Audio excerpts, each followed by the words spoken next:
قابل احترام بزرگوں، بھائیوں اور عزیزوں، سید الکونین محمد مصطفیٰ احمد مجتبیٰ صلی اللہ علیہ وسلم نے اور تمام انبیاء علیہم السلام نے آدم علیہ السلام سے لے کر سید الکونین صلی اللہ علیہ وسلم تک تمام انبیاء علیہم السلام نے سب سے پہلے امت کو ایمان سکھایا ہے۔ سب سے پہلے امت کو ایمان سکھایا ہے۔ اس لیے سب سے پہلے ایمان ہی سیکھنے کی چیز ہے، اور ایمان دل کے یقین کا نام ہے۔ دل کے یقین کا نام ہے، زبان کی باتوں کا نام بھی نہیں ہے، دماغ کی سوچوں کا نام بھی نہیں ہے، کانوں کے سننے کا نام بھی نہیں ہے، بلکہ دل کے یقین کا نام ہے۔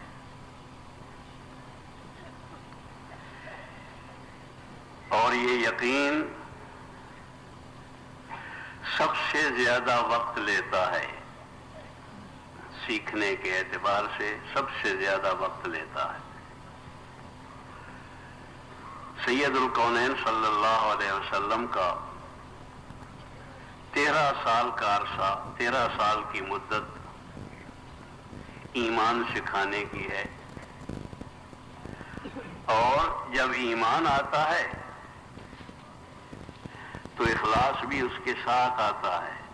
جب ایمان نہیں ہوتا تو اخلاص کا نام نشان بھی آدمی میں کوئی نہیں ہوتا، یوں ہی آدمی کو دھوکہ ہوتا رہتا ہے کہ میں مخلص ہوں۔ ایمان آتا ہے جب اخلاص آتا ہے، اور جتنا ایمان آتا ہے اتنا ہی اخلاص آتا ہے۔ تھوڑا سا ایمان آئے گا، تھوڑا سا اخلاص آئے گا، بھرپور ایمان آئے گا تو بھرپور اخلاص آئے گا۔ دل کا یقین کا نام ہے ایمان۔ سید الکونین محمد مصطفیٰ احمد مجتبیٰ صلی اللہ علیہ وسلم ایک دن مدینہ طیبہ میں ایک گلی کے اندر تشریف لے جا رہے تھے۔ ایک صحابی نے دیکھا کہ حضور جا رہے ہیں آگے آگے، اور ادھر سے سامنے سے ایک یہودی آ رہا تھا۔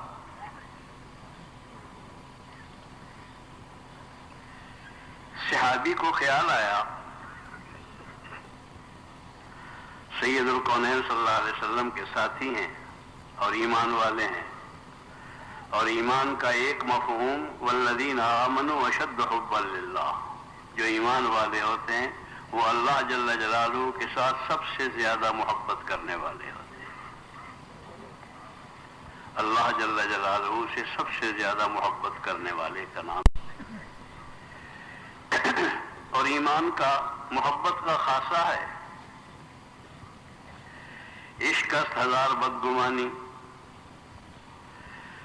آدمی جس سے محبت ہوتی ہے اس کے متعلق سوچنا، اور اس کی ہر خیر کی چیز سوچنا اور ہر اچھی چیز کا سوچنا آدمی کی فطرت اور طبیعت ہوتی ہے۔ ہر وقت اس کی رضا کی کوشش میں رہنا، ہر وقت اسے خوش کرنے کی کوشش میں رہنا، اور ہر وقت ڈرتے رہنا کہ کہیں ناراض نہ ہو جائے، یہ خاصے ہیں محبت کے۔ اگر اللہ کے ساتھ یہ معاملہ نہیں ہے تو اللہ سے تعلق نہیں ہے، اللہ سے ایمان والی محبت نہیں ہے۔ اس بنا پر وہ ان صحابی نے جب دیکھا رضی اللہ تعالی عنہ کہ حضور جا رہے ہیں، اکیلی گلی ہے، گلی میں کوئی اور آدمی نہیں ہے، حضور جا رہے ہیں اور آگے یہودی آ رہا ہے۔ یہودی سازش کا نام ہے، یہودیت ہے ہی سازش شازش۔ ایسا نہ ہو کہ کہیں حضور کے ساتھ کوئی سازش کر دے یہودی۔ تو اس کے قدم اپنے آپ تیز ہو گئے، بس خیال آتے ہی قدم تیز ہو گئے، تیزی سے قدم بڑھائے اور تھوڑی دیر کے بعد حضور سے جا ملا۔ اتنے میں وہ یہودی بھی بالکل حضور کے سامنے آ کے کھڑا ہو گیا اور حضور صلی اللہ علیہ وسلم سے کہنے لگا کہ میں نے فلاں وقت میں آپ کو اتنے پیسے دیے تھے، اتنے درہم دیے تھے یا اتنے دینار دیے تھے، وہ پیسے میرے واپس کر دیں۔ حضور صلی اللہ علیہ وسلم نے ارشاد فرمایا کہ میں نے فلاں وقت فلاں جگہ پر اتنے پیسے جتنے تجھ سے لیے تھے یہ تمہیں ادا کر دیے تھے۔ جو واقعہ تھا حضور نے بیان کر دیا۔ اس پر یہودی کہنے لگا کہ گواہ لائیے، گواہ لاؤ۔ مقدر سے اس وقت گواہ کوئی بھی نہیں تھا جس وقت حضور نے پیسے دیے تھے، اس وقت گواہ کوئی موجود نہیں تھا۔ جب کوئی بھی شریف آدمی اس طرح کے واقعہ میں پھنسے گا تو ایک پریشانی پیدا ہوگی۔ حضور صلی اللہ علیہ وسلم ابھی اسی پریشانی میں تھے کہ اب اس کا کیا جواب دیا جائے اور کیا صورت ہو۔ تو پیچھے جو صحابی آ کے کھڑے ہو گئے تھے وہ آگے آ گئے سامنے، انہوں نے کہا یا رسول اللہ میں گواہی دیتا ہوں کہ آپ نے فلاں وقت فلاں جگہ پر جیسے حضور نے بیان کیا تھا، خدا کانوں سے سنا تھا کہ فلاں وقت فلاں جگہ پر آپ نے اتنے پیسے اس کو ادا کر دیے تھے۔ بس اتنا کہنا تھا، چور کے پاؤں نہیں ہوتے، جھوٹا تھا، بھاگ اٹھا۔ اسے یہی خیال آیا کہ مسلمان تو جھوٹ نہیں بولتا ہے، مسلمان کے جھوٹ بولنے کا کوئی سوال نہیں تھا۔ مسلمان کیا جھوٹ نہیں بولتا تھا، مشرک بھی کوئی گندے سے گندے قسم کا مشرک بھی جھوٹ نہیں بولتا تھا۔ انسانی شرافت کے خلاف ہے جھوٹ بولنا، انسانی شرافت کے خلاف ہے، انسانیت کے خلاف ہے، آدمی انسانیت سے باہر آ جاتا ہے۔ اسی بنا حضور نے فرمایا کہ ایمان والا جو ہوتا ہے اس سے کبھی کسی قوت سے مغلوب ہو کر زنا تو ہو سکتا ہے لیکن جھوٹ نہیں بول سکتا ہے۔ زنا سے بھی بدتر عمل ہے جھوٹ بولنا۔ تو اس کو بالکل یقین تھا، فضا تھی، ساری دنیا کو معلوم تھا کہ مسلمان جھوٹ نہیں بولے، مسلمان ہوتا ہی علامت نشانی اس کی یہ ہے کہ وہ جھوٹ نہ بولے۔ تو مسلمان جھوٹ نہیں بول سکتا، اس واسطے کر کے یہودی بھاگ اٹھا کہ وہ تو گواہ موجود، مجھے ہی معلوم نہیں ہوا کوئی گواہ موجود تھا، وہ بھاگ اٹھا، بھاگ گیا۔ جب وہ بھاگ گیا تو حضور صلی اللہ علیہ وسلم نے مسکراتے ہوئے اس سے پوچھا، اس آدمی سے، اپنے ساتھی صحابی سے، کہ بھائی بلا تو ٹلی، تو آ گیا، تو نے یہ کہہ دیا اور وہ بھاگ گیا، جھوٹا تھا بھاگ گیا، لیکن تو نے کیسے گواہی دی، غلط بیانی کیسے کی، تو موجود نہیں تھا اس وقت، تو نے گواہی کیسے دی؟ گواہی تو آدمی تبھی دے سکتا ہے جب آنکھوں سے دیکھ رہا ہو، کانوں سے سن رہا ہو، اس کی موجودگی میں ہو۔ شہادت نام ہی اسی کا ہے کہ میں حاضر تھا، یہ ہوا۔ اس پر انہوں نے عرض کی حضور صلی اللہ علیہ وسلم کی خدمت میں کہ یا رسول اللہ، یوں ہوا کہ جب یہ آ رہا تھا یہودی تو مجھے خیال ہوا کہ کہیں سازش کوئی نہ کرے، میں تیز ہو گیا اور یوں تیز ہو کے میں آپ کے پیچھے پہنچ گیا، آپ کے قریب پہنچ گیا، ادھر سے وہ بھی پہنچ گیا۔ اس نے آتے ہی وہی کیا جو میرے ذہن میں آ رہی تھی، سازش کی، جھوٹ بولا۔ آپ نے جواب میں ارشاد فرمایا کہ فلاں وقت فلاں جگہ پر تیرے اتنے پیسے میں نے ادا کر دیے تھے۔ یہ بات میں نے آپ کی زبان مبارک سے اپنے کانوں سے سنی اور آنکھوں دیکھ رہا تھا، آپ کے پاس کھڑا تھا۔ جب آپ نے یہ ارشاد فرما دیا تو آپ کے کہنے سے میرے دل میں جو یقین پیدا ہوا ہے، اگر اس وقت واقعہ کے وقت میں موجود ہوتا اور میں اپنے کانوں سے سنتا اور اپنے آنکھوں سے دیکھتا تو مجھے اپنی آنکھوں کا دیکھے ہوئے پر وہ یقین نہ ہوتا جو آپ کے کہنے پر یقین آیا ہے۔ اس اندر کے یقین کا نام ایمان ہے۔ آنکھوں دیکھے سے زیادہ یقین۔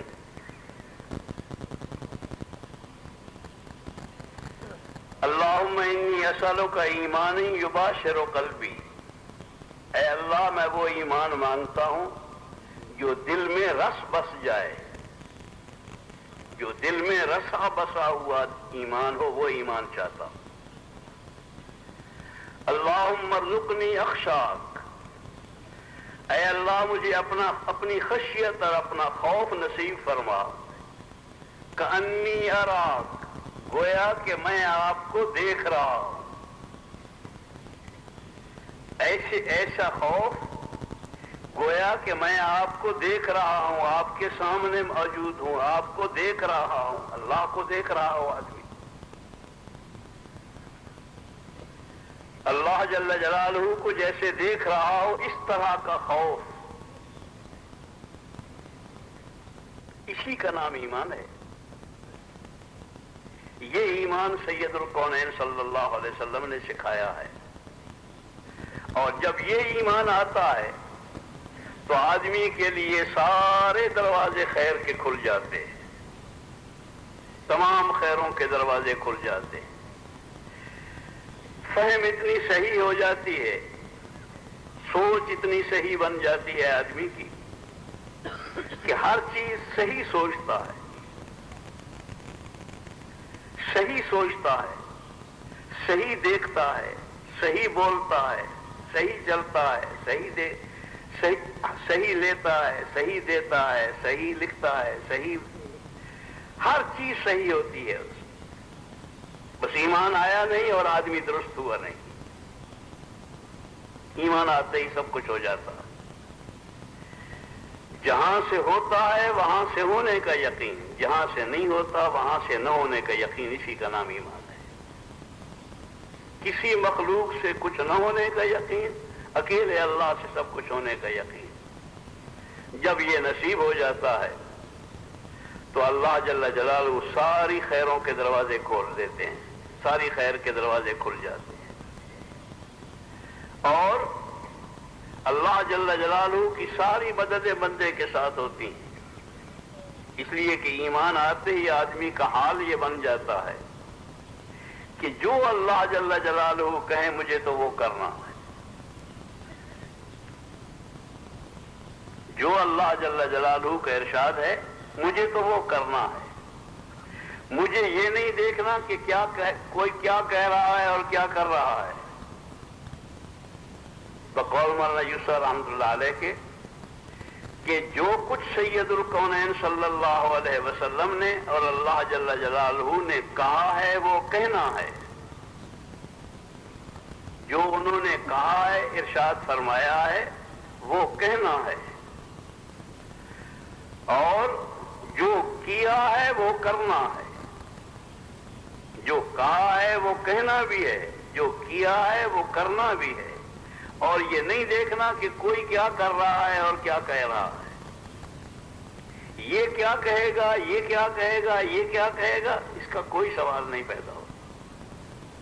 جیسے اس صحابی کے ہاتھ سے لقمہ گرا تو چونکہ وہ ترقی یافتہ قوم کہلاتی تھی، جیسی ترقی یافتہ آوارہ قومیں ہوتی ہیں، اس نے اٹھانا چاہا تو دوسرے ساتھی نے کنکھیوں سے اور اشاروں سے کہا کہ نہ، یہاں یہ کام نہیں کرنا مناسب، یہ ماحول کے مناسب نہیں ہے، یہ ماحول نہیں ہے اس کا۔ اس میں کوئی شبہ نہیں، حضور نے کہا ہے کہ اگر لقمہ ہاتھ سے گر جائے، کوئی چیز ہاتھ سے گر جائے تو اس کو اٹھا لو، صاف کر کے کھا لو، اس کو ضائع مت کرو، اللہ کی نعمت ہے۔ لیکن یہ ماحول نہیں ہے۔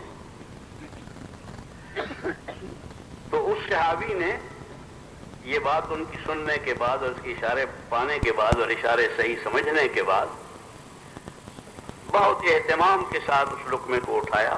پہلے تو کوئی دیکھتا یا نہ دیکھتا اٹھا کے اپنا منہ میں رکھ لیتے. بڑے اہتمام سے اٹھایا کہ سارے دیکھیں کہ میں یہ کر رہا ہوں، اور ساروں کے دیکھتے ہوئے یہ کام کر کے منہ میں رکھ کے اور اس کے بعد ارشاد فرمایا کہ اترک سنت حبیبی لہؤلاء الحمقاء، ان احمقوں کی وجہ سے میں اپنے حبیب کی سنت کو چھوڑ دوں. یہ کام کر کے منہ میں رکھ کے اور اس کے بعد ارشاد فرمایا کہ اترک سنت حبیبی لہؤلاء الحمقاء، ان احمقوں کی وجہ سے میں اپنے حبیب کی سنت کو چھوڑ دوں. لوگوں کے دیکھے دکھائے پر نہیں کرنا ہے کہ یہ کیا کہہ رہا وہ کیا کہہ رہا، اس کا خیال بھی نہیں ہوتا. جب ایمان آ جاتا ہے تو یہ نہیں ہوتا کہ یہ کیا کہہ رہا ہے، یہ کیا کہے گا، یہ کیا کہے گا، یہ کیا، اس کا کیا حال ہے. وہ تو ایک طے شدہ چیز ہے کہ جو محبوب نے کہا ہے وہ کرنا ہے، ہر قیمت پر کرنا ہے. جو انہوں نے کہا ہے وہ کہنا ہے، جو کیا ہے وہ کرنا ہے. اسی کا نام ایمان ہے. اور عرض کیا تھا پہلی ایک مجلس میں کہ سب سے پہلی سیکھنے کی چیز کی طرف سیکھنے کا ابھی تک رخ نہیں بن رہا ہے. بعد کی سیکھنے کی چیزیں سیکھی جا رہی ہیں، اس کو جو اصل سیکھنے کی چیز ہے وہ نہیں سیکھی جا رہی ہے. اس پر وہ محنت نہیں ہو رہی جو محنت کی جاتی ہے. سید الکونین صلی اللہ علیہ وسلم سکھانے والے ہیں، اور ابو بکر جیسے، ابو بکر رضی اللہ تعالیٰ عنہ جیسے، اور علی المرتضیٰ رضی اللہ تعالیٰ عنہ جیسے، اور اس قسم کے لوگ سیکھنے والے ہیں. نہ ایسا سکھانے والا آیا ہے، نہ قیامت تک سکھانے والا ایسا آئے گا، اور نہ ایسے سیکھنے والے آسمان و زمین نے دیکھے ہیں. اتنے ذہین، اتنے سمجھدار، اتنے حافظے والے، اتنے شوق والے، اتنی سوجھ بوجھ والے کہ ایسے سوجھ بوجھ والے انسان دنیا میں پیدا ہی نہیں ہوئے. ایسے سوچنے سمجھنے والے اور ایسا سکھانے والا اور ایسے سیکھنے والے ہوں تو بھی 13 سال لگتے ہیں. تاریخ یہی بتاتی ہے کہ 13 سال لگ گئے ایمان سیکھنے میں. ایمان سیکھا گیا، اخلاص سیکھا گیا. ایمان سیکھا گیا، اخلاص سیکھا گیا، اخلاق سیکھے گئے، ان کی دعوت سیکھی گئی، اور حضور کا لایا ہوا علم سیکھا گیا کہ حضور کیا کہتے ہیں، حضور کیا کہتے ہیں، اللہ کیا کہتے ہیں، حضور کہتے ہیں اللہ کیا کہتے ہیں. اس کو سیکھا گیا. 13 سال اس میں لگے ہیں، اور ان 13 سال میں کوئی احکام نہیں آئے. جو بنیادی احکام ہیں بڑے بڑے، نماز، روزہ، حج، زکوٰۃ، بنی الاسلام والا خمس، شہادت اللہ الہ الا اللہ، اور چاروں ارکان اسلام کا ذکر کیا گیا ہے. نماز ہے، روزہ ہے، حج ہے، زکوٰۃ ہے. ان میں سے صرف نماز ان 13 سال میں نازل ہوئی ہے، مکے میں نازل ہوئی ہے. جب حضور معراج کو گئے اس وقت میں نماز فرض ہوئی. نماز آئی ہے صرف. باقی سارے احکامات، یہ بڑے بڑے جتنے احکامات ہیں، چاہے وہ منع کرنے کے احکام ہوں یا کرنے کے احکامات ہوں، یہ بعد میں آئے ہیں. مدینہ طیبہ میں، سب مدینے میں نازل ہوئے. مدینہ طیبہ میں احکامات آئے، اور ایسے آئے کہ صبح کو ایک حکم ہے، دوپہر کو ایک حکم ہے، اشراق میں دوسرا حکم ہے، چاشت میں تیسرا حکم ہے، ظہر میں اور حکم ہے، عصر میں اور حکم ہے، مغرب میں اور حکم. ایک ایک دن میں کئی احکامات. سارے احکامات، جتنا پورا قرآن، پورے حدیث، یہ ساری باقی مدینے میں نازل ہوئی ہے. اس لیے کہ یہ امت تیار ہو گئی تھی. ایمان آنے کے بعد، اخلاص آنے کے بعد،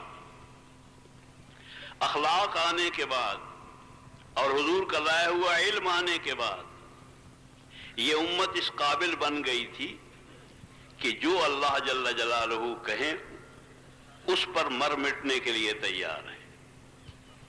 اس پر جان بھی اس کی اسی کے لیے ہے، مال بھی اس کا اسی کے لیے. قل ان صلاتی و نسکی و محیای و مماتی للہ رب العالمین، اللہ کے لیے ہے.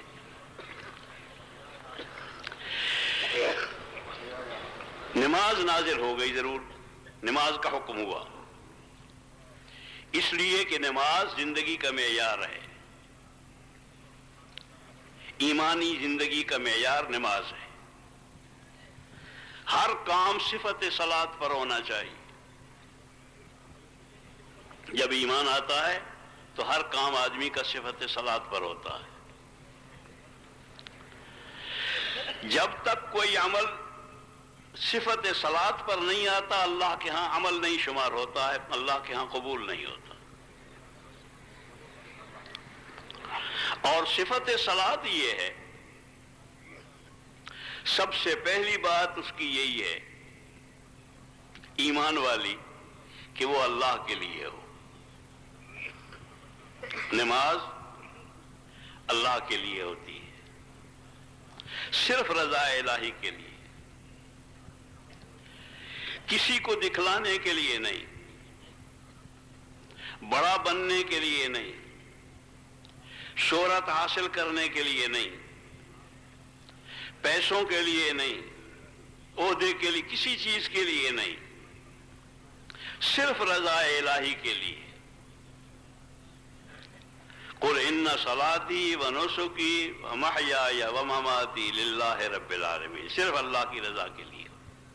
پہلی بات اس کی یہی ہے کہ اللہ کی رضا کے لیے ہو، اور بالکل سیدھی سیدھی بات ہے کہ جب آدمی رضا الہی کے لیے کوئی کام بھی کرے، چھوٹا ہو یا بڑا ہو، صحیح کام ہو، اور رضا الہی کے لیے کرے، تو اس کے اندر یہ خواہش موجود ہوتی ہے۔ جب رضا الہی کے لیے کرتا ہے، محض خدا کی رضا کے لیے، تو آدمی کے اندر یہ خواہش ہوتی ہے کہ کسی اور کو پتہ نہ چلے، کسی اور کو پتہ نہ چلے۔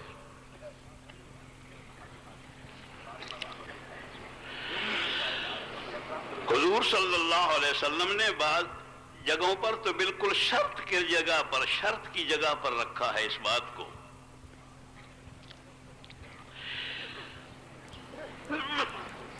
حضور کا ارشاد ہے، جس کا معنی مفہوم یہ ہے کہ ایک آدمی نے صدقہ کیا، پیسہ خرچ کیا، پیسہ لگایا کہیں، پیسہ خرچ کیا، پھر اسے مخفی رکھا، فأخفاها، صدقہ کیا اور اس کو مخفی رکھا۔ ہے اس موقع کی بات، یہ معروف موقع ہے، سنا ہوا ہوگا، بارہا سنا ہوگا، کہ فرشتوں نے ہی پوچھا، فرشتوں نے اللہ جل جلالہ سے پوچھا، کیونکہ وہ اس لائن کے لوگ نہیں ہیں، اس لائن کی مخلوق نہیں ہے فرشتے، تو انہوں نے پوچھا کہ یا اللہ، یہ پہاڑ آپ نے بہت بڑے بڑے بنائے ہیں، ان پہاڑوں سے بھی کوئی سخت چیز اور بڑی چیز بنائی ہے؟ تو اللہ جل جلالہ نے ارشاد فرمایا کہ ہاں، لوہا بنایا ہے جو پتھر کو توڑ دیتا ہے۔ پھر پوچھا کہ لوہے سے بھی کوئی زیادہ سخت چیز بنائی ہے؟ تو انہوں نے کہا، اللہ جل جلالہ نے ارشاد فرمایا کہ ہاں، لوہے سے بھی سخت چیز بنائی ہے، آگ جو لوہے کو پگھلا دیتی ہے۔ پھر پوچھا کہ آگ سے بھی کوئی زیادہ سخت چیز، زوردار چیز پیدا کی ہے؟ تو ارشاد فرمایا کہ ہاں، پانی جو آگ کو بجھا دیتا ہے۔ پھر پوچھا کہ پانی سے بھی کوئی زیادہ تیز چیز اور طاقتور چیز پیدا کی ہے؟ تو اللہ جل جلالہ نے ارشاد فرمایا کہ ہوا جو پانی کو اڑا لے جاتی ہے، پانی کو سکھا دیتی ہے۔ پھر پوچھا کہ ہوا سے بھی کوئی زیادہ طاقتور چیز، ہوا سے بھی کوئی زیادہ طاقتور چیز ہے، پیدا کی ہے؟ تو اللہ جل جلالہ نے ارشاد فرمایا کہ ہاں، ہوا سے بھی زیادہ طاقتور چیز ایک ہے، اور وہ یہی ہے کہ ایک آدمی نے صدقہ کیا، مال خرچ کیا، مال خرچ کیا اور پھر اسے مخفی رکھا، چھپا کے، ایسا چھپا کے خرچ کیا ہے، خرچ تو کیا ہے لیکن اتنا چھپا کے خرچ کیا ہے کہ اس خرچ کرنے والے آدمی کے، خود خرچ کرنے والے آدمی کے دائیں ہاتھ سے خرچ کرنے کا بائیں ہاتھ کو بھی پتہ نہیں چلا ہے۔ دائیں ہاتھ سے خرچ کیا ہے وہی آدمی خود خرچ کرنے والا ہے، دائیں ہاتھ سے اس طرح خرچ چھپا کے خرچ کیا ہے کہ بائیں کو بھی پتہ نہ چلے۔ یہ آخری درجے کے چھپانے کی شکل ہے۔ اور یہی طاقت ہے مال خرچ کرنے کی۔ مال خرچ کرنے کی جو طاقت ہے یہی چھپانا ہے۔ اگر چھپایا نہیں ہے، چھپایا نہیں ہے بلکہ دکھلانے کی کوشش کی ہے، یا دکھلایا بھی نہیں ہے لیکن اندر اندر خواہش یہ تھی کہ کوئی تو دیکھتا، کسی کو تو معلوم ہوتا کہ میں نے یہ تیر مارا ہے، نظر نہ یہ کسی کو نہیں ہے، کوئی دیکھنے والا ہوتا۔ اگر اتنی ہی بات پیدا ہو گئی ہے تو اس صدقے کی طاقت ختم ہو گئی ہے۔ اس میں کوئی شبہ نہیں کہ مال کا خرچ کرنا سب سے زیادہ طاقتور عمل ہے، ہوا سے زیادہ طاقتور۔ دنیا کے اندر سب سے جو طاقتور کرہ ہے وہ ہوا ہے، جس پر تخت سلیمانی چلتا ہے۔ تخت سلیمانی کو چلانے والا کرہ جو ہے ہوا ہے۔ اس سے بھی زیادہ طاقت ان لوگوں کو حاصل ہو سکتی ہے جو اخفاء کے ساتھ مال خرچ کر سکے۔ ایسا اخفاء کے ساتھ کریں کہ دائیں سے خرچ کریں، بائیں کو بھی پتہ نہ چلے، کہ جائے کہ اس کو پتہ چلے، اس کو پتہ چلے، اس کو پتہ چلے۔ مخفی رکھنا اس کی اصل طاقت ہے۔ اور اگر اخفاء ختم ہو گیا، یہ اخفاء کی خواہش ختم ہو گئی اور اظہار کی خواہش پیدا ہو گئی تو مارا گیا، پیسے بھی گئے اور ملا بھی کچھ نہیں ہے۔ پیسے بھی گئے اور ملتا بھی کچھ نہیں ہے۔ یہی صورت تمام اعمال کی ہے۔ عمل کرو محض اللہ کی رضا کے لیے، کسی دوسرے کا کوئی حصہ نہیں ہونا چاہیے اس کا۔ حضرت امام احمد بن حنبل رحمۃ اللہ علیہ دعا مانگا کرتے تھے، ان کی دعا معروف ہے،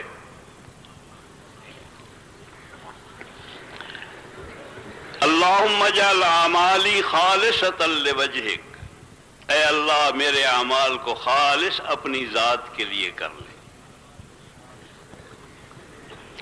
میرے اعمال کو اپنی ذات کے لیے کر دے۔ جو عمل کروں تیرے لیے کروں، سوچنا بھی تیرے لیے ہو، دیکھنا بھی تیرے لیے ہو، سننا بھی تیرے لیے ہو، سنانا بھی تیرے لیے ہو، بولنا بھی تیرے لیے ہو، لینا بھی تیرے لیے ہو، دینا بھی تیرے لیے، تیری ذات کے لیے ہو۔ اللہم اجعل اعمالی خالصۃ لوجہک ولا تجعل لأحد فیہا حظا لغیرک، اے اللہ اپنی ذات کے علاوہ کسی کا اس عمل میں کوئی حصہ نہ ہو، اس لیے کہ کسی دوسرے کا کوئی حصہ پڑ گیا تو یہ پانی کے لوٹے میں پیشاب پڑ گیا، وہ سارا پیشاب ہو گیا ہے۔ اللہ جل جلالہ اس عمل کو نہیں لیتے، وہ تو صرف اس عمل کو لیتے ہیں، قبول فرماتے ہیں جو صرف انہی کے لیے کیا گیا ہو۔ انا اغنی الشرکاء عن الشرک، صرف جو میری رضا کے لیے میرے لیے کیا جاتا ہے صرف وہ عمل لیتا ہوں میں، اور وہی قبول ہوتا ہے، وہی میرے پاس آتا ہے، دوسرا عمل میرے پاس نہیں آتا ہے، میں دوسروں کے حوالے کر دیا کرتا ہوں جن کے لیے تم کرتے رہتے ہو۔ اس بنا پر اعمال میں اصل، تمام اچھے اعمال میں اصل اخفاء ہے، پتہ نہ چلے، کسی کو پتہ نہ چلے کہ کس نے کیا۔ معروف ہے امام زین العابدین جب ان کا انتقال ہوا ہے تو ان کے انتقال کے کچھ مدت کے بعد لوگوں پر ظاہر ہوا کہ شہر کے اندر 500 گھروں کے اخراجات انہوں نے اپنے ذمے لے رکھے تھے، 500 گھروں کے اخراجات اپنے ذمے لے رکھے تھے، اور اس طرح سے ان کی ضروریات کو پہنچاتے تھے کہ سوائے اس ان پہنچانے والے کے اور اللہ کی ذات کے کسی کو علم نہیں تھا۔ جن کے گھروں میں پہنچاتے تھے ان گھر والوں کو بھی معلوم نہیں تھا کہ کون ڈال جاتا ہے۔ رات کو جاتے اور دیوار کے اوپر سے گھر میں پھینک کے چلے جاتے تھے، ان کو بھی معلوم نہ ہو کہ کس نے کیا، کس نے دیا ہے، جس کو دینا ہے اس کو بھی معلوم نہ ہو۔ حضرت جی رحمت اللہ علیہ نے ایک دفعہ سنایا تھا، مولانا یوسف رحمت اللہ علیہ نے، کہ میں ایک دفعہ باہر نکلا اپنی بنگلے والی مسجد سے،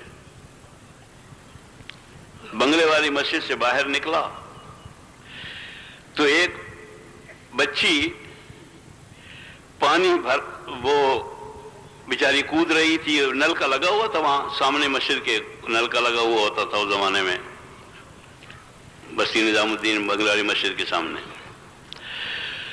تو بیچاری کود رہی تھی اور اس کو چلا رہی تھی، پانی بالٹی بھر رہی تھی۔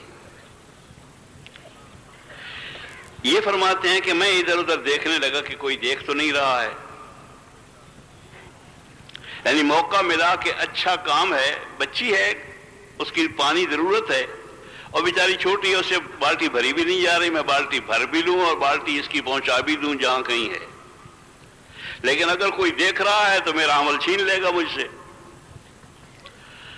تو ادھر ادھر دیکھا، کہتے ہیں کہ میں نے ادھر ادھر دیکھا تو کوئی بھی نہیں دیکھ رہا تھا، خدا کا شکر ہے گرد و نواح میں کوئی آدمی موجود نہیں تھا، نہ ادھر مسجد کی جانب نہ ادھر سامنے بازار کی طرف۔ بازار اس زمانے میں لمبا چوڑا تھا کوئی نہیں، ایک دو دکانیں تھیں۔ جب کوئی نہیں تھا تو میں نزدیک ہو گیا اور میں نے جلدی جلدی نلکا چلایا، بالٹی بھر لی، اس وقت تک بھی کسی نے نہیں دیکھا۔ پھر میں نے اس سے پوچھا کہ بیٹے تیرے گھر کہاں ہے؟ تو اس نے کہا کہ سامنے والا، اس زمانے میں چھوٹے چھوٹے گھر، یہیں جہاں بازار ہے اب، وہ وہاں چھوٹے چھوٹے گھر بنے ہوئے تھے، جھگیاں سی تھی۔ تو انہوں نے کہا کہ تو آگے آگے بھاگ کے چل۔ میں نے بالٹی اٹھا لی اور اس کے پیچھے پیچھے چلا گیا۔ وہ جس دروازے میں وہ داخل ہوئی تو میں نے دروازے پر اندر کر کے بالٹی رکھی اور بھاگ کے آ گیا۔ اور میرا اندازہ یہ ہے کہ نہ جاتے ہوئے مجھے کسی نے دیکھا، نہ آتے ہوئے دیکھا، نہ یہ کام کرتے ہوئے دیکھا۔ فرمانے لگے کہ اب تک اس کو اس عمل کو کافی مدت ہو گئی تھی، میرا خیال ہے کہ سال دو سال کا عرصہ ہو چکا تھا، سال دو سال کے درمیان، سال دو سال کا عرصہ ہو چکا ہے۔ اب تک جب اس واقعہ کو یاد کرتا ہوں، اس کا عمل کو، تو ایک خوشی سی محسوس ہوتی ہے اندر۔ جو اللہ کے لیے عمل کیا ہوتا ہے اس سے آدمی کو سکون بھی ملتا ہے، خوشی بھی ہوتی ہے، سکون بھی ملتا ہے اور خوشی بھی ہوتی ہے اللہ کے لیے کیا ہوا ہو۔ اور ساتھ ہی اس کا خاصہ ہے کہ آدمی کے اندر یہ خواہش ہوتی ہے کہ کسی دوسرے کو کوئی پتہ نہ چلے۔ جس سے محبت ہو، جب اسے آدمی کوئی چیز دینا چاہتا ہے تو جی میں اندر یہ بات ہوتی ہے کہ کسی اور کو پتہ نہ چلے کہ میں نے اس کو یہ دیا ہے۔ جب اللہ جل جلالہ سے محبت ہوتی ہے تو آدمی جو کام کرتا ہے اللہ کے لیے کرتا ہے، اور اندر یہ خواہش ہوتی ہے کہ کسی کو پتہ نہ چلے۔ یہ اصل صورت ہے دین کی، اصل صورت ہے دین کی۔ اور عرض یہ کر رہا تھا کہ حضور صلی اللہ علیہ وسلم نے نماز کو معیار بنایا ہے تمام اعمال کا۔ صفت صلاۃ پر ہونا چاہیے عمل، صفت صلاۃ پر ہونا چاہیے۔ سب سے پہلی بات یہ کہ اللہ کی رضا کے لیے، جیسے نماز اللہ کی رضا کے لیے ہوتی ہے۔ کسی اور کے لیے کچھ ہو جائے، درمیان میں حصہ کسی اور کا پڑ جائے تو سارا پیشاب ہو گیا۔ لکھا ہے کہ اگر آدمی نماز پڑھ رہا ہے اور نماز پڑھنے کی حالت میں نماز پڑھ رہا تھا جلدی جلدی، لیکن کوئی آدمی ایسا آ گیا جس کے سامنے اس نے اپنا تقدس اور اپنے بڑا ہونا اور اپنا اچھا نمازی ہونا اور اچھے بزرگ ہونا ثابت کرنا ہے، تو ذرا رکوع لمبا کر لیا، سجدہ لمبا کر لیا۔ تو بعض لوگوں نے تو یہ شدت اختیار فرمائی ہے کہ جب اس نے رکوع لمبا کیا ہے تو جتنا رکوع تو پہلے کر رہا تھا وہ تو اللہ کے لیے تھا، اور جتنا اس کے لیے کیا ہے یہ شرک کے درجے میں آئے گا، یہ کافر ہو گیا ہے. یہ جو لمبا کیا ہے سجدہ یہ غیر اللہ کے لیے ہے، یہ دوسرے کا حصہ ہے، اللہ کے لیے نہیں ہے. دوسروں کو دکھلانے کے لیے ہے، نام پیدا کرنے کے لیے، شہرت حاصل کرنے کے لیے، اس کا کوئی حصہ نہیں ہے. یہ نماز نہیں رہی اس لیے کہ اللہ کے لیے نہیں رہی. اس بنا پر ہر عمل میں سب سے پہلی بات یہی کہ اللہ کی رضا کے لیے ہو. وہ چاہے تبلیغ ہو، چاہے تعلیم ہو، چاہے بیان ہو، چاہے تشکیل ہو، چاہے کوئی کام بھی ہو، وہ اللہ کی رضا کے لیے ہونا چاہیے. اللہ کے لیے کر رہا ہو سب سے پہلی شرط صفت صلاۃ پر ہو. دوسرا یہ ہے جہاں اللہ کی رضا کے لیے ہو بالکل بعین ہی اس عمل کو اس طرح کیا جائے جیسے محمد الرسول اللہ صلی اللہ علیہ وسلم کا کرنے کا دستور تھا، جیسے حضور نے تعلیم دی ہے. جیسے نماز کو ویسی پڑھنی چاہیے جیسے حضور نے پڑھی. صلو کما رأیتمونی اصلی، ایسی پڑھو جیسے مجھے نماز پڑھتا ہوا دیکھتے ہو.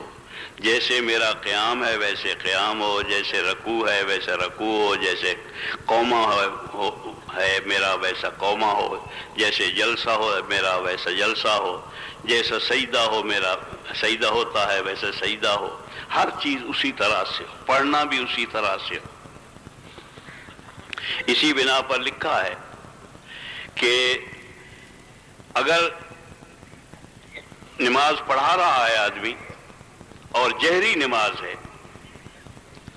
فجر کی نماز میں جہر سے پڑھا جاتا ہے، اور مغرب میں پڑھا جاتا ہے، عشاء میں پڑھا جاتا ہے، آواز سے پڑھا جاتا ہے. چونکہ حکم ہے آواز سے پڑھنے کا، اصل آواز سے پڑھنا نہیں ہے، اصل اندر پڑھنا ہے. آپس کا معاملہ ہے، اندرونی معاملہ ہے، راز کا معاملہ ہے، محب اور محبوب کا معاملہ ہے.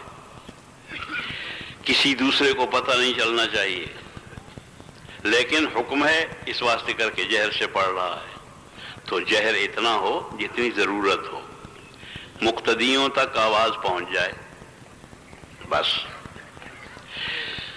مقتدی 10 آدمی ہیں اور آسمان سر پر اٹھا رکھا ہے، اس کو مکروہ لکھا ہے.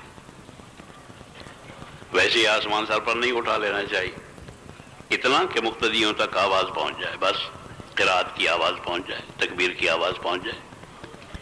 یہ ضرورت ہے اور حکم ہے اس بنا پر، ورنہ ان تک بھی پہنچانا نہیں ہو تو جب اندر کا اندر پہنچ رہا ہے وہ اصل چیز وہی ہے.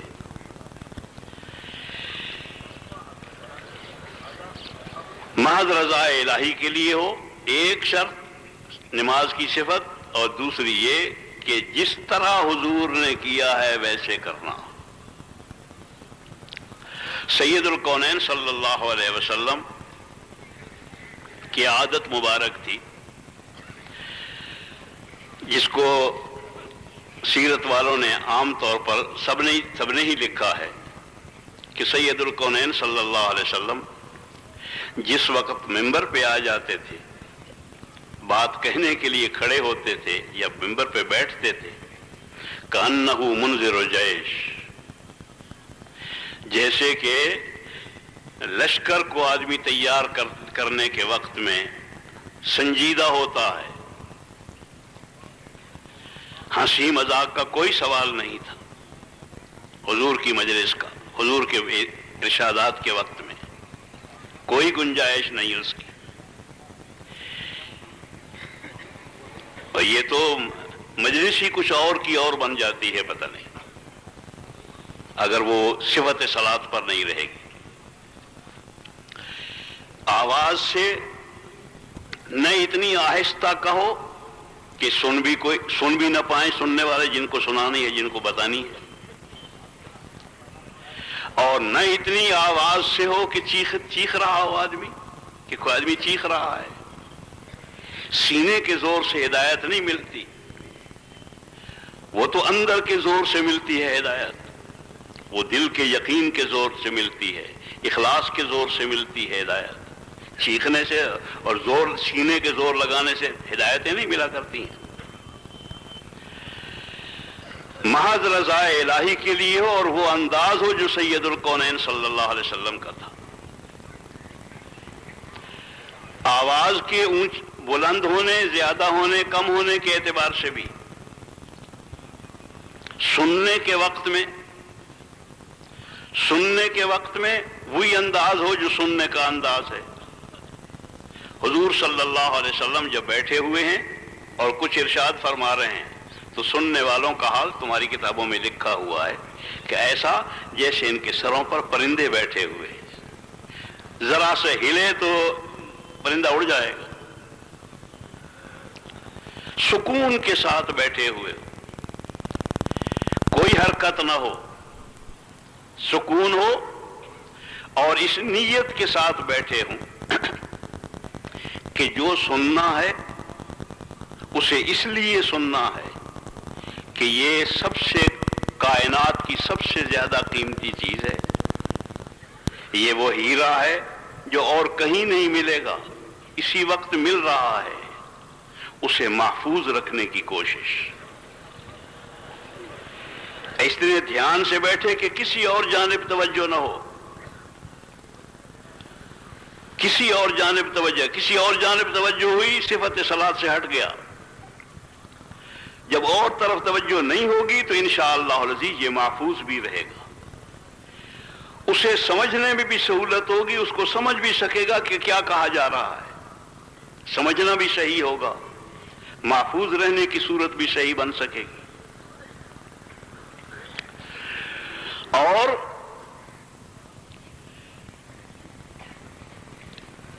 جہاں حضور صلی اللہ علیہ وسلم کی اتباع مقدار کے اعتبار سے بھی ہے، مقدار کے اعتبار سے بھی حضور کا ارشاد ہے،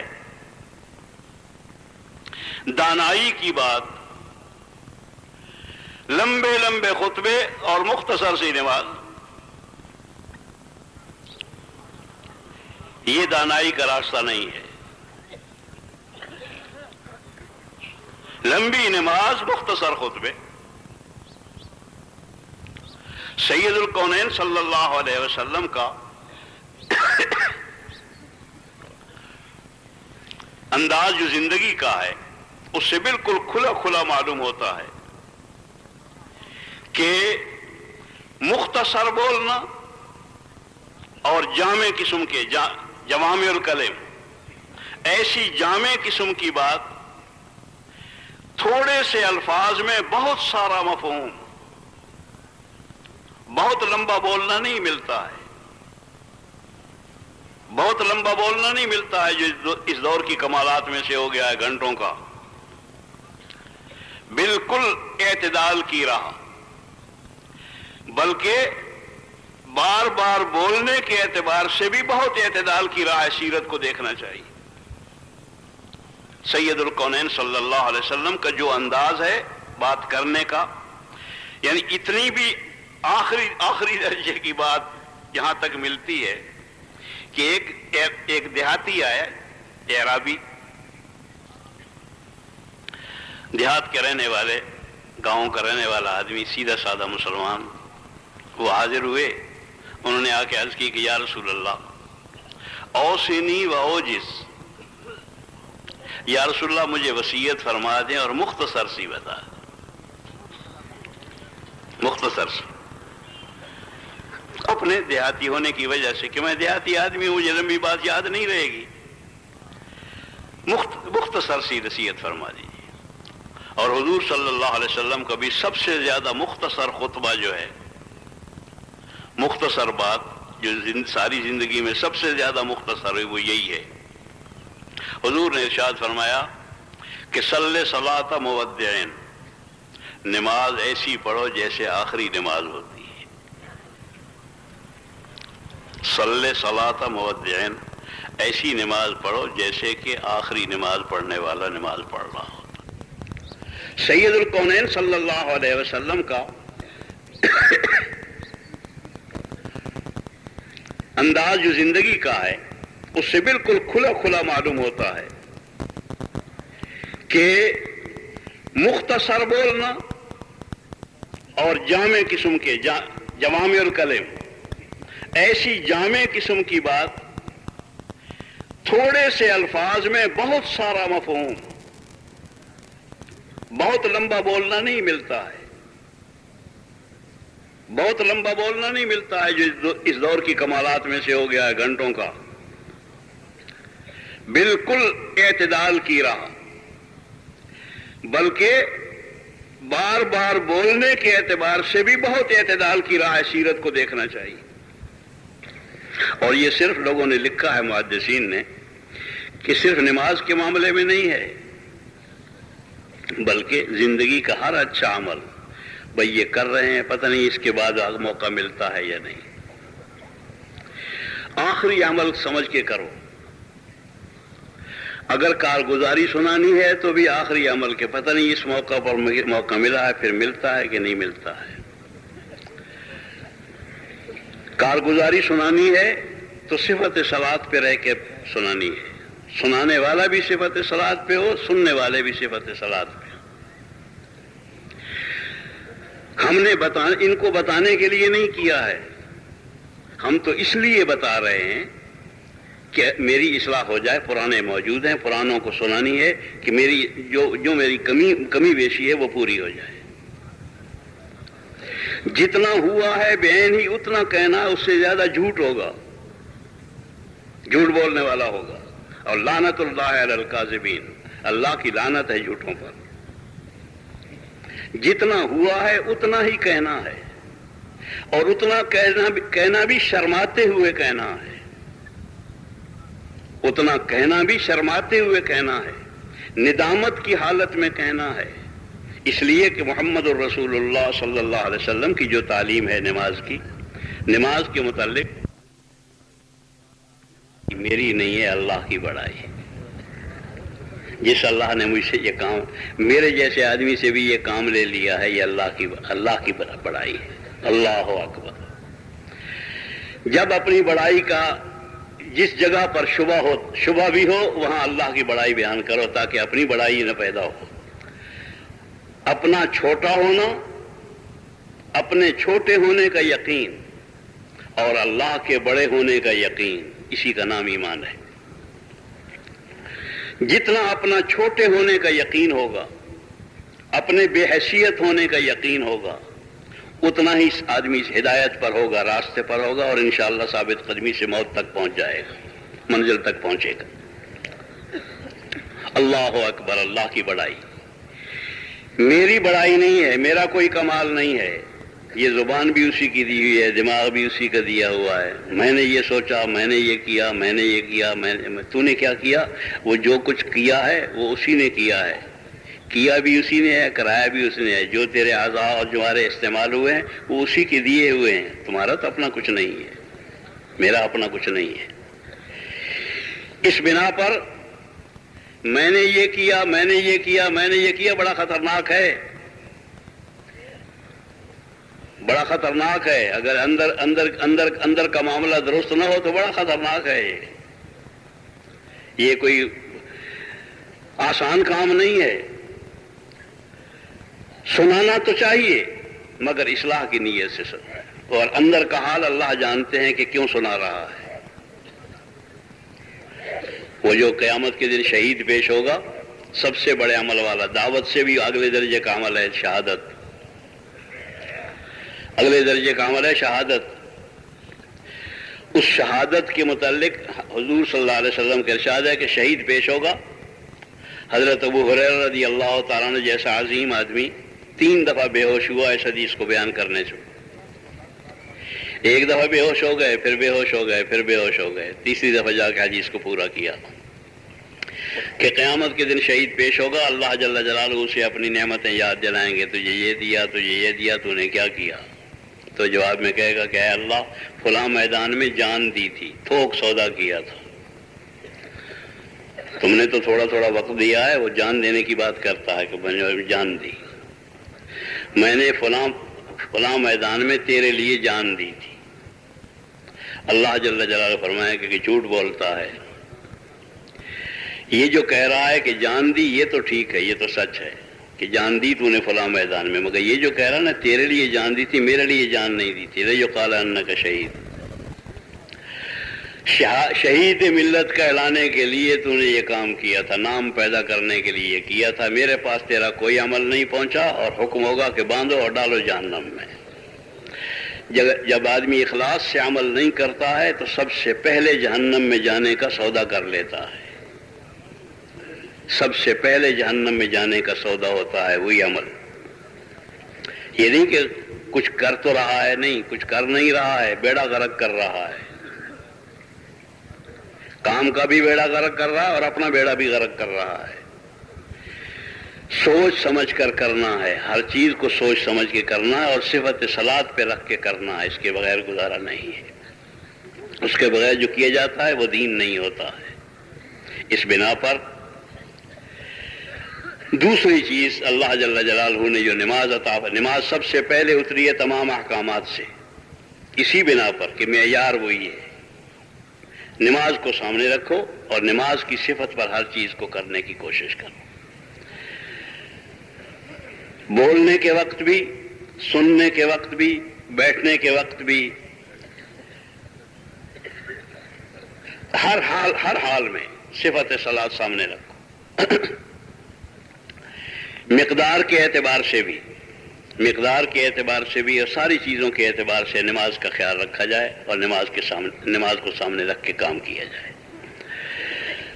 وہ اندر کی چیز ہے اخلاص، اسی بنا پر اسے دوبارہ کہا ہے کہ محض رضا الہی کے لیے ہونا چاہیے، صرف اللہ کی رضا کے لیے، اور جب بھی عمل کیا جائے گا سنت کے مطابق محض رضا الہی کے لیے، اللہ جل جلالہ اس عمل کو قبول بھی فرماتے ہیں، اور اس کی ظاہری علامت یہ ہوتی ہے کہ آدمی کو سکون بھی حاصل ہوتا ہے، اس عمل کو مخفی رکھنے کی بھی خواہش ہوتی ہے کہ مخفی رہے، اگر ضرورت کے بنا پر اس کو ظاہر کرنے کا حکم ہو اللہ کا تو اس کو ظاہر بھی کیا جائے، جیسے زور کی نماز ہے، اس میں جو کچھ پڑھا جاتا ہے آہستہ پڑھا جاتا ہے، اور عصر کی نماز ہے، اس میں حکم ہے آہستہ پڑھنے کا، آہستہ پڑھا جاتا ہے، فجر کی نماز ہے، آواز سے پڑھنے کا حکم ہے، اس واسطے آواز سے پڑھا جائے گا، لیکن اگر آہستہ کرنے کا یا اپنے اندر رکھنے کا عمل جو ہے یہ اللہ کے لیے کرنا آسان ہوتا ہے اور جہر سے اللہ کے لیے کرنا مشکل ہوتا ہے۔ آسان کا راستہ اختیار کرنا چاہیے،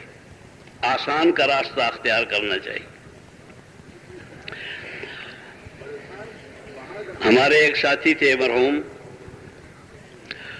ان کی عجیب عادتیں تھیں اور انتہائی دھیان کے ساتھ، جیسے آدمی کوئی دھیان سے زندگی گزار رہا ہے، جسے زندگی کا اپنا حساب دینا ہو، اس طرح زندگی گزارا کرتے تھے۔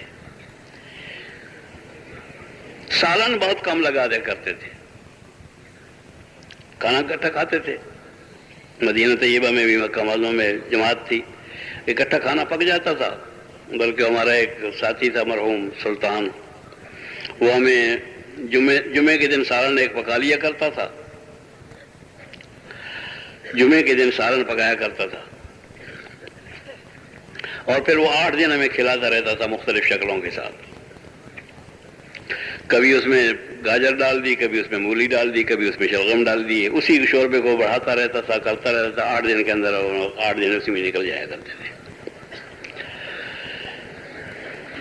تو وہ جن کا ذکر کر رہا ہوں اپنے ساتھی مرحوم کا، کہ وہ سالن بہت کم لگاتے تھے، بھائی یوں ہی برائے نام۔ تو میں نے ایک دن اکیلے میں ان سے کہا، میں نے کہا یہ بتا سچ کہ سالن کیوں کم استعمال کرتا ہے؟ کہنے کہ نہیں، جو اتنا ضرورت ہوتا ہے اتنا ہی لگا لیتا ہوں۔ میں نے کہا نہیں، ضرورت کی نہیں بات، ایمانداری کے ساتھ سچ ہے، میری ان کی بے تکلفی کوئی ضرورت سے زیادہ تھی، میں نے کہا سچ بتا، نہیں تو پھر آج کشتی ہوگی تمہاری ہماری۔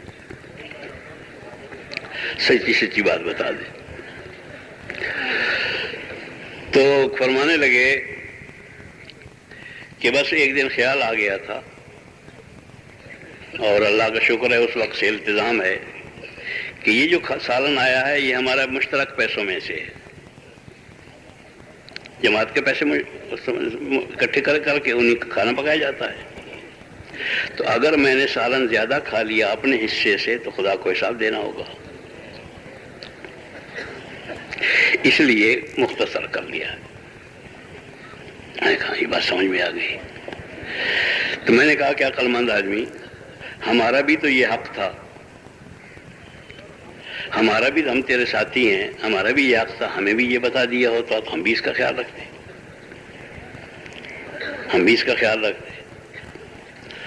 میں نے ایک آدھ دفعہ ارادہ کیا کہ تم لوگوں سے کہہ دوں، پھر میں نے کہا میرا اپنا عمل خراب ہو جائے گا۔ میرا اتنا ہی تھا اخلاص میرا کہ اگر مخفی رہے تو پھر تو اخلاص رہتا ہے، ظاہر ہوتا ہے تو پھر اخلاص نہیں رہتا، گڑبڑ ہو جاتی ہے۔ مخفی رہے تو اخلاص رہتا ہے، مخفی نہ رہے تو پھر اخلاص نہیں رہتا۔ میرا اپنا اخلاص کا اتنا ہی حال ہے، اور واقعہ یہ ہے کہ ایسی خطرناک چیز ہے۔ اس بنا پر نہیں، ان کی یار کوئی اور بات تو اور یاد آئی تھی، یہ تو ضمن آ گیا تھا۔ ہاں، جب ہم آتے تھے کئی باہر سفر کر کے، جس بات پہ یاد آئی تھی مرحوم کی دوسری عادت، ایک تو سالن والی عادت تم بتائی کھانے پینے کے اعتبار سے، جب ہم آتے تھے نا باہر سے تو میری یہ کوشش ہوتی کہ وہی لوگوں سے ملتے تھے اور جو اپنے ساتھی ہوتے تھے ان کو بھی حال حوال سنانا ہوتا۔ جماعت گئی ہے، جماعت پا کے اپنی کارگزاری سناتی تھی۔ میری یہ کوشش ہوتی تھی کہ یہ سنائیں کارگزاری ہم نے کیا کیا، اور ان کی یہ کوشش ہوتی تھی کہ میں کارگزار اور سب کچھ کرنے کو تیار ہوں لیکن کارگزاری نہیں سناؤں گا، کارگزاری نہیں سناؤں گا۔ ایک دن میں نے اکیلے میں اسی طرح ہی جیسے ہوتا، میں نے کہا آج پھر کچھ نہیں ہے، پھر سیدھی بات بتا کیوں نہیں سناتا کارگزاری؟ کہنے لگے مجھ سے آپ درمیان میں جھوٹ پڑ جاتا ہے، کمی بیشی ہو جاتی ہے، کمی بیشی ہو جاتی ہے مجھ سے، اور بڑا خطرناک معاملہ ہے، اس کا حساب دینا ہے، کمی بیشی ہو جاتی، کمی بیشی نہیں میری کمی بیشی پر میرا قابو نہیں ہے، اس واسطے میں کہتا ہوں۔ عرض کر رہا تھا کہ بہت ہی بلند جگہ ہے، بہت بلند جگہ ہے، بہت عالی جگہ ہے، بہت عالی کام ہے، یعنی اللہ جل جلالہ کا کام ہے، اور اللہ جل جلالہ کے سامنے پیش کرنا ہوتا ہے، یہ لوگوں کے سامنے نہیں پیش کرنا ہوتا ہے، اللہ کے سامنے پیش کرنا ہوتا ہے، بڑے خوف کے ساتھ اور خشیت کے ساتھ پیش کرنا چاہیے، ڈرتے ہوئے پیش کرنا چاہیے۔ اور وہ بات درمیان میں رہ گئی کہ پہلا حکم یہ ہے کہ کیا کرو؟ اللہ اکبر، نماز کے ختم پر کیا کرو؟ اللہ اکبر، جو کچھ ہوا ہے اللہ نے کیا ہے، اللہ ہی کے لیے بڑائی ہے ساری، ہماری کوئی کمال نہیں، ہمارا کوئی کمال نہیں، جس نے اپنا کمال سمجھا وہ مارا گیا، ہمارا کوئی کمال نہیں ہے اس میں، اللہ نے کیا ہے۔ اور دوسرا حکم کیا ہے؟ دوسری سنت استغفر اللہ استغفر اللہ استغفر اللہ، یہ سنت ہے، 3 مرتبہ استغفار عمل کے اختتام پر۔ اور یہ لکھا ہے کہ اگر زبانی نہیں ہے اور دل کی بات ہے، یہ اللہ اکبر بھی دل کی بات ہے، اور استغفر اللہ استغفر اللہ استغفر اللہ یہ بھی دل کی بات ہے، دل میں ندامت ہے۔ یہ استغفار کس بات پہ؟ اور کوئی گناہ کیا ہے؟ نماز پڑھی ہے، نماز کے بعد استغفار کا کیا مطلب؟ تو اس میں یہی لکھا ہے کہ نماز پڑھی ہے، اس میں کوئی شبہ نہیں، لیکن نماز جو پڑھی ہے یہ اللہ کی توفیق سے پڑھی ہے، اور جیسے پڑھنے کا حق تھا وہ ادا نہیں ہوا ہے۔ جیسے حق تھا وہ ادا نہیں ہوا، جیسے کرنا چاہیے تھا اس کام کو ویسے نہیں کیا ہے، جیسے تعلیم کرنی چاہیے تھی نہیں کی ہے، جیسے ذکر کرنا چاہیے تھا نہیں کیا ہے، جیسے دعوت دینی چاہیے تھی نہیں دی ہے، جیسے وقت گزارنا چاہیے تھا ویسے وقت نہیں گزارا ہے۔ ندامت ہو طبیعت پر، اور اگر فی الواقعہ اندر ندامت موجود ہو تو اللہ جل جلالہ اس کمی کو اپنے شایان شان پورا فرما دیتے ہیں، اپنے شایان شان پورا فرما دیتے ہیں۔ اور اگر ندامت کی بجائے غرور ہو کہ میں نے یہ تیر مارا، میں نے وہ کمال کیا، تو اس کی تلافی کی کوئی صورت ہی نہیں ہے، اس کی تلافی کی کوئی صورت نہیں۔ اپنے آپ کو بڑا سمجھنا یہ سب سے بڑا ہلاکت کا سامان ہے، سب سے بڑا ہلاکت کا سامان ہے، بربادی کا سامان ہے۔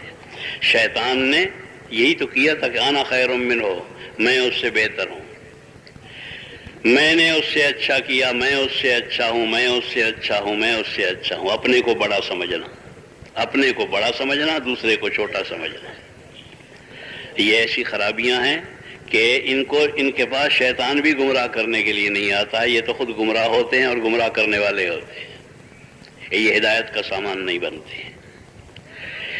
اس بنا پر عمل کے آخر میں خاص طور پر ندامت ہی ندامت ہونی چاہیے، رونا ہی رونا ہونا چاہیے، رونا ہی رونا ہونا چاہیے کہ نہیں ہوا جیسے کرنا چاہیے تھا نہیں کیا، جیسے رہنا چاہیے تھا، جیسے اطاعت امیر کی کرنی چاہیے تھی نہیں کی ہے، جیسے ساتھ رہنا چاہیے تھا، جیسے ساتھیوں کی خدمت کرنی چاہیے تھی نہیں کی ہے۔ ندامت ہونی چاہیے اس ندامت کے ساتھ۔ جب آدمی اس طرح سے اپنے عمل کو کرے اور کرنے کے بعد بھی اس طرح اس کی حفاظت کرے اور اسے محفوظ رکھنے کی کوشش کرے، جتنا ضرورت کے بقدر بتانا پڑے وہ بتایا جائے، بے شک بتانا بھی چاہیے، لیکن اس میں خیال رکھا جائے کسی کی غیبت نہ ہو، کسی کی عیب جوئی نہ ہو، کسی کی حقارت نہ ہو، اس لیے کہ سید الکونین صلی اللہ علیہ وسلم کا ارشاد ہے کہ جب آدمی کسی آدمی کو حقارت کی نگاہ سے دیکھتا ہے تو دیکھتے ہی اللہ کے ہاں حقیر ہو جاتا ہے، کوئی آدمی بھی ہو۔ اپنے آپ کو بڑا سمجھنا یہ سب سے زیادہ خطرناک ہے۔ مجدد الفسانی رحمۃ اللہ علیہ نے لکھا ہے کہ دیکھو اپنے آپ کو فرنگی کافر سے بھی بہتر مت سمجھو، اپنے آپ کو فرنگی کافر سے بھی بہتر مت سمجھو، اس لیے کہ تمہارا ہر وقت کافر ہونے کا موقع باقی ہے اور اس کا مسلمان ہو کر ولی اللہ بننے کا موقع باقی ہے۔ پتہ نہیں کیا ہوگا، خاتمے کی دعا، اللہم احسن عاقبتنا فی الامور کلہا، اللہم احسن عاقبتنا فی الامور کلہا واجرنا من خزی الدنیا وعذاب الآخرہ۔ حسن خاتمہ کی دعا مانگتے رہنا چاہیے، اللہ جل جلالہ کرم فرمائیں اور آخر میں کلمے پر اور ایمان پر خاتمہ ہو جائے۔ اس بنا پر اعمال کا خاتمہ انابت پر اور توبہ پر ہونا چاہیے، توبہ پر کہ اے اللہ جیسے کرنا چاہیے تھا ویسے نہیں کر پایا، اور جس درجے پر بھی پہنچ جاؤ ما عبدنا کا حق کا عبادت ہے کہ اے اللہ جیسے تیری عبادت کا حق تھا وہ ہم سے ادا نہیں ہو سکا، جیسے تجھے پہچاننے کا حق تھا ہم پہچان نہیں سکے۔ اس سطح پر جس وقت آ جاؤ گے تو اللہ جل جلالہ جو کمیاں ہیں وہ بھی اپنے کرم سے انشاءاللہ پوری فرما دیں گے، پوریاں وہی کیا کرتے ہیں۔ اور دوسری بات جو عرض کرنے لگا تھا کہ سب سے بڑا خطرناک معاملہ اجتماعی زندگی میں یہ دوسرا ہے، اپنے لوگوں کے متعلق بھی، غیروں کے متعلق بھی، اپنے لوگوں کے متعلق بھی، غیروں کے متعلق بھی، جو بندوں کے حقوق ہیں، بندوں کے جو حقوق ہیں ان کی ادائیگی، بندوں کے ساتھ اچھا معاملہ کرنا۔ ہر آدمی بقول مولانا یسر رحمۃ اللہ علیہ کے کہ مدینہ طیبہ کی آبادی اگر 10,000 فرض کی جائے تو ہر آدمی کو 9,999 آدمی کی حمایت حاصل تھی. 9,999 آدمی ہر آدمی کی زندگی بنانے میں لگے ہوئے تھے، بگاڑنے والا کوئی نہیں تھا. کسی کے متعلق کوئی آدمی، ہر آدمی کا دل صاف ہے. حضور صلی اللہ علیہ وسلم نے ایک موقع پر ارشاد فرمایا کہ ابھی ایک آدمی آئے، ابھی میں تمہیں تھوڑی دیر میں جنتی بتاؤں گا، ایک آدمی تمہیں دکھلاؤں گا، جنتی دکھلاؤں گا، ابھی تھوڑی دیر میں تمہیں جنتی دکھلاؤں گا. اتنے میں ایک آدمی آیا، حضور نے اس کی طرف اشارہ کر دیا. بات تو پہلے ہو چکی تھی، اس کی طرف اشارہ صرف کر دیا کہ وہ جنتی جو میں نے وعدہ کیا ہے وہ یہ آ گیا. بیٹھ گئے، مجلس میں رہے. مجلس جب ختم ہوئی حضور صلی اللہ علیہ وسلم کی، تو وہ آدمی جب اٹھا جنتی، تو ایک صحابی کہتے ہیں کہ میں ان کے پیچھے ہو لیا، اور جب مجلس سے الگ ہو گئے تو میں نے ان سے عرض کیا کہ حضرت میرا 3 دن آپ کے ساتھ رہنے کا ارادہ ہے، 3 دن آپ کے ساتھ گزارنا چاہتا ہوں. انہوں نے کہا آ جاؤ. 3 دن ان کو ساتھ لے لیا. جب 3 دن گزر گئے تو انہوں نے عرض کی کہ حضرت 3 دن میں نے آپ سے اجازت مانگی تھی، آج میرے 3 دن پورے ہو گئے ہیں، اور میں نے اجازت اس لیے خدا نخواستہ نہیں دی تھی کہ میرے گھر میں روٹی نہیں تھی، اس لیے لی تھی اجازت کہ آپ کے آنے سے پہلے، مجلس میں آنے سے پہلے حضور نے فرمایا تھا کہ میں ابھی تھوڑی دیر میں تمہیں جنتی دکھلاؤں گا. تھوڑی دیر کے بعد آپ آ گئے، آپ کی طرف اپنے اشارہ فرما دیا تھا کہ یہ جنتی ہے. تو حضور کی کھلی بشارت آپ کے جنتی ہونے کی.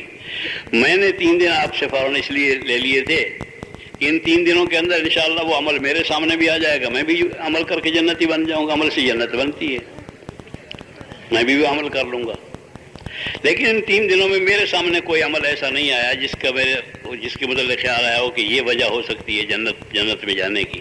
عام معمول کے مطابق سارے عمل جو اچھے تھے آپ کے، وہ اچھے عمل ہیں، وہ میں بھی کر رہا ہوں، آپ بھی کر رہے ہیں.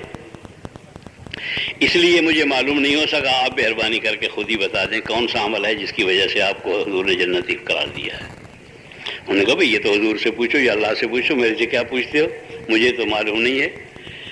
مجھے تو یہ بھی معلوم نہیں میں جنتی ہوں، یہ تو نے بتایا مجھے، تو حضور سے جا کے پوچھ لے، میں کیا بتاؤں. انہوں نے کہا کہ اچھا اتنی بات ضرور بتا دیں. جب کوئی آدمی عمل کرتا ہے اللہ کے لیے کیا ہوا ہوتا ہے تو وہ عمل آدمی کو پسند ہوتا ہے. طبیعی چیز ہے، آدمی کے اندر کا قضیہ ہے، اس کو پسند ہوتا ہے وہ عمل. تو وہ عمل کون سا ہے جو آپ کو پسند ہے؟ انہوں نے کہا ہاں یہ بتا سکتا ہوں. انہوں نے کہا کہ ایک عمل مجھے اپنا پسند ہے، وہ یہ کہ خدا کا شکر ہے میرے دل میں کسی آدمی کے متعلق کوئی میل موجود نہیں ہے، میرا دل صاف ہے، سب سے کسی سے دل میلا نہیں ہے. انہوں نے کہا بس یہی ہوگا، یہ سمجھ میں آنے والا عمل ہے، یہی ہوگا. تو دل صاف رہیں. جب تک دل صاف نہیں ہوتے ہیں یہ ایسے اعمال ہیں بندوں سے جب دل صاف نہیں ہوتے، بندے کا معاملہ بہت سخت ہے. اس اعتبار سے تو اللہ کا معاملہ سخت ہے کہ اللہ جل جلالہ کی نافرمانی ہو، اللہ جل جلالہ کے حق ادا نہ کیے جائیں، ان کے احکامات پورے نہ کیے جائیں، ان کے احکامات میں غفلت کی جائے ادب کے اعتبار سے. اور اللہ جل جلالہ کی عظمت جل جلالہ کی شان کے خلاف ہے کہ آدمی ان کے احکامات میں کسی قسم کا قصور کرے، کمی کرے. اس اعتبار سے تو بے شک بندوں اللہ جل جلالہ کے حقوق بہت عام ہیں، لیکن دوسرے اعتبار سے اللہ جل جلالہ بہت معاف کرنے والے ہیں اور بندہ بہت بخیل ہے. قیامت کے دن اللہ جل جلالہ بندوں کا وہ حق اس وقت تک معاف نہیں کریں گے جب تک بندے معاف نہ کریں. اور بندوں سے معاف کرانا بڑا مشکل کام ہے، بڑا لمبا کام ہے. اس بنا پر بندوں کے حقوق کے معاملے میں اجتماعی زندگی میں بہت احتیاط سے رہنا چاہیے تاکہ کسی کی حق تلفی نہ ہو، کوئی ذرہ برابر بھی. یعنی حضور صلی اللہ علیہ وسلم نے بالکل آخری درجے کی جو ہلکی سی چیزیں ہیں، یعنی آدمی بیٹھے ہوئے ہیں، جیسے ہمارے ہاں دستور ہے، مشرق کا دستور یہ ہے کہ وہ ہاتھوں سے راستہ لیتے ہیں، مشرق کا کوئی آدمی ہوگا اگر، چاہے وہ بنگلہ دیش کا ہو، چاہے وہ اوپر کے انڈونیشیا وغیرہ کا ہو، ان لوگوں کی عادت یہ ہے کہ وہ یوں ہاتھ کریں گے کہ مجھے وہ راستہ دو، تو راستہ ملے گا تو آگے بڑھے گا، ورنہ نہیں بڑھے گا۔ لیکن ہمارے ہاں لاتوں سے راستہ لینے کا دستور ہے، ہاتھوں سے نہیں بلکہ لاتوں سے۔ لات آگے بڑھا دی، آگے ہٹ جاؤ ورنہ آ رہی ہے، سینے پر آ رہی ہے، سر پہ آ رہی ہے۔ یہ لاتوں سے راستہ لینا منع فرمایا حضور صلی اللہ علیہ وسلم۔ آدمی کی حیثیت کے خلاف ہے، اس کی شان کے خلاف ہے، ادب کے خلاف ہے، احترام کے خلاف ہے، حضور نے اس کو سخت منع فرمایا ہے۔ صف اول میں چاہے آنا ہو، چاہے کسی چیز کے لیے آنا ہو، لیکن گردنیں پھلانگنا اس کو منع فرمایا ہے۔ گردنیں پھلانگنا یہ غلط عمل ضرور ہے، لیکن نہ کوئی گالی ہے، نہ قتل ہے، نہ کوئی مال کا ضیاع ہے، کوئی لمبا چوڑا نہیں ہے، لیکن اس کو بھی منع فرمایا ہے۔ اور کسی اچھے کام کے لیے صف اول میں آ رہا ہے، قریب آ کے بات سننے کے لیے آ رہا ہے، لیکن اس اچھے عمل کے لیے بھی اس طرح سے کرنے کو منع فرمایا ہے، یہ اس کی شان کے خلاف ہے۔ اسی طرح سے چھوٹی چھوٹی چیزیں، ایک آدمی سویا ہوا ہے، اس کے پاس قرآن بھی آواز سے پڑھنا منع ہے، اس کی نیند خراب کرنے کا تمہیں کوئی حق نہیں ہے۔ اگر تم نے کیا ہے تو بڑی زیادتی کی ہے۔ اور بعض اوقات ایسا ہوتا ہے کہ ہمارے ایک ساتھی تھے مرحوم، ایک آدمی، وہ ان کو رات کو نیند نہیں آیا کرتی تھی، اور الگ کر کے کہیں سلایا کرتے تھے اسے، نیند جب آ جاتی تھی تو بہت اچھی آتی تھی، پھر کھل جاتی تھی تو پھر دوبارہ آتی نہیں تھی، اس واسطے ذرا ایک طرف کر کے سلایا کرتے۔ اس دن مقدر سے انہوں نے اہتمام نہ کیا اور سو گئے۔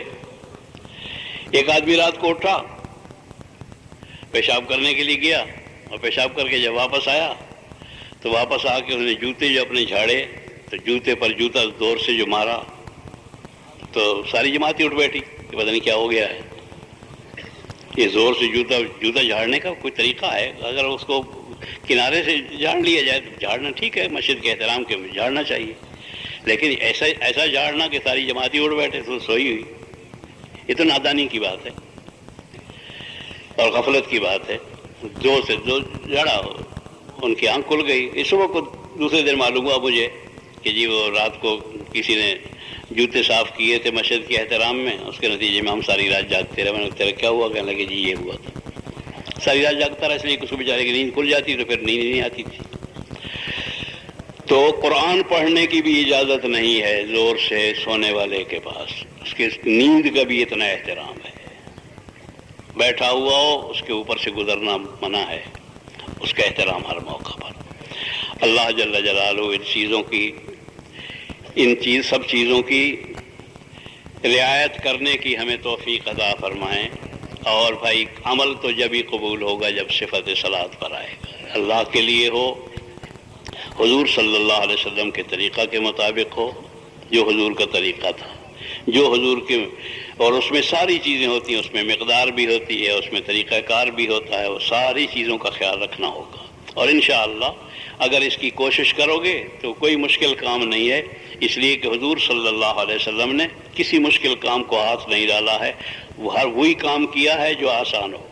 ایک موقع پر ارشاد فرمایا کہ مجھے مسواک کرنا اتنا پسند ہے، اگر امت پہ شاق نہ ہوتا تو میں اس کو فرض قرار دے دیتا، اگر امت پر مشکل نہ پڑتی تو میں اس کو فرض قرار دے دیتا۔ تو مشکل کام کو تو حضور نے ہاتھ ہی نہیں ڈالا ہے۔ یہ ارشاد فرمایا کہ جی چاہتا ہے کہ تیسرے حصے رات تک جا کے تیسرے حصہ رات گزرنے پر عشاء کی نماز پڑھتا، اگر امت پہ شاق نہ ہوتا تو میں تیسرے حصہ رات گزار کے نماز عشاء کی پڑھتا، لیکن اس لیے نہ پڑھی کہ تاکہ امت کے لیے مشکل نہ ہو۔ کوئی کسی مشکل کام کو ہاتھ ہی نہیں ڈالا، اس لیے کہ نبی جو کرتا ہے وہ سنت ہوتا ہے، وہ کرنا ہوتا ہے امت کو، اور امت کے لیے مشقت پڑے گی، اس بنا پر اس مشکل کام کو ہاتھ نہیں ڈالا ہے، آسان رکھا ہے۔ لیکن ہمیں ایسی عادت پڑ گئی کہ ہم ایسے مشکل پسند ہو گئے کہ آسان مشکل معلوم ہوتا ہے اور مشکل آسان معلوم ہوتا ہے۔ حضور نے جو آسان کیا ہے اس آسانی کو آسانی لو، ان آسانیوں کو قبول کرو۔ ان آسانیوں کو قبول کرنا چاہیے، اور جو مشقت کے کام ہیں بے شک ان کو مشقت، جو حضور نے کیا ہے، مشقت اٹھائی ہے، تو اس کے لیے مشقت اٹھانی ہی چاہیے، بے شک اٹھائی جائے۔ وہ ہمارے ایک ساتھی تھے مرحوم، ایک دن راستے میں جا رہے تھے، فیصل آباد ہی جا رہے تھے، تو وہ کہنے لگے کہ جی یہ فلان جگہ جو آ رہی ہے، راستے میں ایک شہر آتا ہے، کہنے لگے جی یہاں شاہ کوٹ میں نماز پڑھنی ہے عشاء کی۔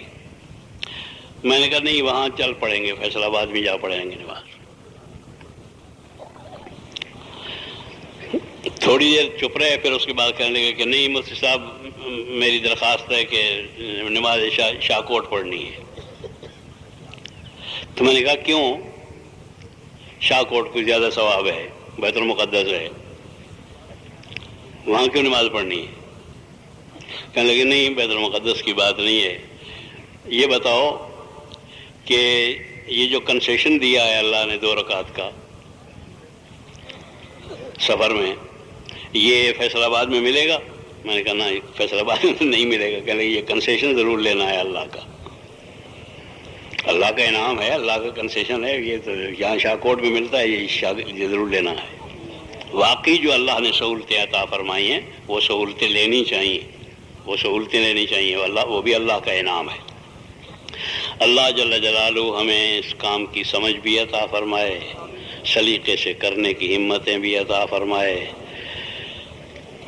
پرانے ہو، کام کرنے والے ہو، جتنا ہم صحیح چلیں گے پچھلے صحیح چلتے چلے آئیں گے، اور اگر ہم صحیح نہیں چلیں گے تو یہ نہیں کہ صرف ہم صحیح نہیں چلیں گے، دوسروں کو بھی گمراہ کریں گے، دوسروں کو بھی غلط راستے پر ڈالیں گے۔ اس بنا پر بار بار خیال آتا ہے کہ چلنا چاہیے، اور اللہ جل جلالہ کوئی صحیح صورتیں پیدا فرمائیں کہ سارے کام صحیح اپنے اپنے اوقات کے اعتبار سے کرنے کی اللہ توفیق دے۔ اور یہی وقت ہے آخر کا آج ہفتہ ہے، کل اور اللہ سے معافی مانگی جائے تو اللہ جل جلالہ معاف کرنے والے نہیں ہیں، اللہ جل جلالہ عفو ہیں، مبالغے کے صیغے کے ساتھ، کہ اس درجے معاف کرنے والے ہیں کہ اس کے بعد کوئی درجہ معاف کرنے کا ہے ہی نہیں، اس درجے تک کوئی جا ہی نہیں سکتا ہے، اس درجے تک معاف کرنے والے ہیں۔ انشاءاللہ معاف بھی فرمائیں گے اور ہمتیں بھی عطا فرمائیں گے۔ کرنے کے وقت میں ساری احتیاطیں کرنی چاہیے انتہائی اہتمام کے ساتھ، اور آخر وقت میں انتہائی توجہ کے ساتھ توبہ اور انابت کرنی چاہیے، ہر عمل کے ختم پر، ہر تعلیم کے ختم پر، ہر گشت کے ختم پر، ہر خصوصی گشت کے ختم پر ابتدا میں حزم و احتیاط کے ساتھ ساری فضائل کا، ساری چیزوں کے تذکرے کر کے عمل کو کریں نیت کے ساتھ، اس لیے کہ انما الاعمال بالنیات، اعمال کا دار و مدار نیت پر ہوتا ہے اور اس کے طریقہ کار پر ہوتا ہے، اس کا تذکرہ یاد دہانی ہونی چاہیے، اور تاکہ سارے آدمی احتیاط کے ساتھ صحیح عمل کرنے کی کوشش کریں، اس کی کوشش ہو، اور جس وقت ہو چکے تو اس کے بعد پھر ہوئی کہ جیسے کرنا چاہیے تھا نہیں ہو سکا، الہی معاف فرما دے۔ اگر یہ طرز عمل باقی رہے تو اللہ جل جلالہ انشاءاللہ تلافی فرماتے رہیں گے۔ سبحانک اللہم و بحمدک، اشہد ان لا الہ الا انت، استغفرک۔ بیٹھے رہیں، یہ جو کچھ